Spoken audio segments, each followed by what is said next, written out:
A nossa abordagem nesse momento fala sobre direito educacional e seus reflexos hoje sentidos pela evolução das tecnologias e da inteligência artificial.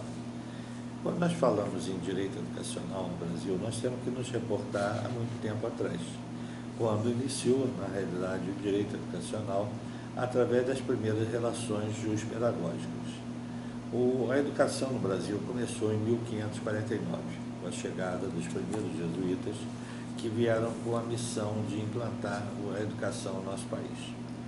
Durante 210 anos, toda a educação foi privada, sendo mantida exclusivamente pelos padres, pela Igreja Católica, que disseminou o estabelecimento de ensino em todo o território nacional, principalmente nas pequenas vilas, nas cidades que surgiam naquele momento, com o descobrimento, mas tivemos aí realmente o direito educacional surgindo como uma iniciativa privada, porque, na realidade, na hora que você tem a educação, você tem o direito educacional.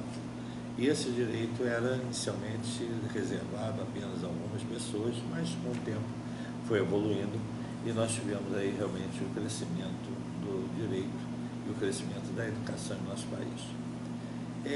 Com a reforma do Marquês de Pombal, em 1759, nós tivemos uma estatização da educação. Foram expulsos os jesuítas e passou a educação a ser mantida pelo poder público. E foi uma lástima. Tivemos aí durante vários anos, quase 50 anos, uma educação que regrediu, porque não tinha mais uma estrutura que era montada pela Igreja Católica, e o poder público, ainda Brasil Colônia, não tinha estrutura suficiente para manter as suas unidades de ensino. Com a chegada da família real, aí sim, passaram a ter perspectivas melhores da educação, mas isso só em 1808, e tendo transpassado a época da Inconfidência Mineira, onde muita coisa acontecia, mas contrabandeada em termos de educação, que era proibido importar livros e outras coisas. Mas nós tivemos, então, a partir de 1808, com a chegada de D. João VI, uma melhoria significativa da educação no nosso país.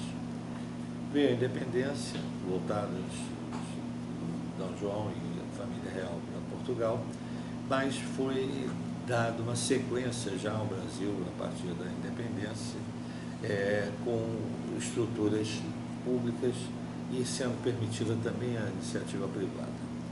Tivemos, ao longo desse tempo, não vamos discorrer toda a trajetória, que está consubstanciada em alguns trabalhos, alguns artigos e muitos debates que aconteceram, mas tivemos, ao longo dessa trajetória, avanços e retrocessos na educação brasileira.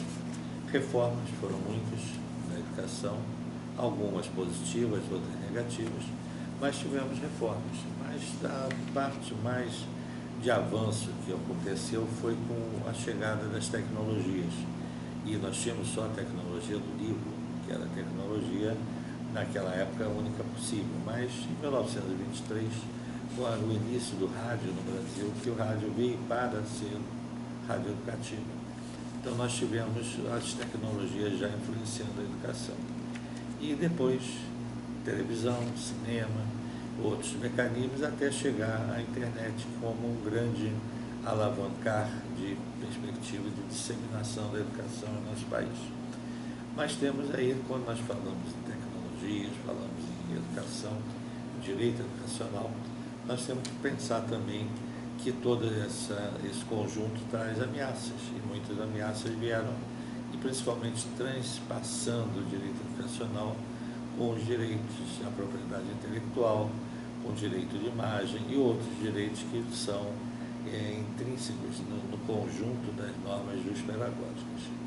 Mas nós temos que convir que temos um grande desafio atualmente, que é a chegada da inteligência artificial, a consolidação da inteligência artificial e até que ponto isso vai influenciar na formação, na educação, até que ponto isso vai representar avanços ou retrocesso da educação. Esse é um grande ponto que ainda não se tem resposta, mas pesquisas estão sendo feitas e temos aí perspectiva de regulação do marco regulatório da inteligência artificial sendo pensada, mas temos aí perspectivas bastante ainda incertas desse processo.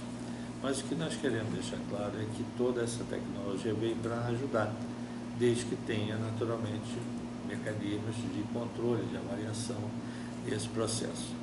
E a educação, ela é dividida nos segmentos de educação básica e superior, tem muito a contribuir nesse processo, mas isso é objeto de outro bloco que nós vamos ter que aprofundar e caminhar nessa direção. Mas é importante que a gente fale que o direito à educação no Brasil, ele teve sempre o respaldo de muitas normas. Nós temos hoje muitas leis, nós temos só leis federais, são mais de 120 leis federais em vigor, que vigoram, que legislam sobre a educação.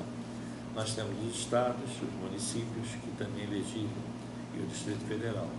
E temos, então, um conjunto significativamente alto, incontável, de leis que versam sobre a educação. Temos 5.500 municípios, em números redondos, e os municípios também legislam, editando leis a partir das suas câmaras de vereadores, sancionados pelo prefeito, mas temos leis estaduais, temos lei do Distrito Federal e temos leis que trazem uma complexidade grande no cenário do direito educacional brasileiro.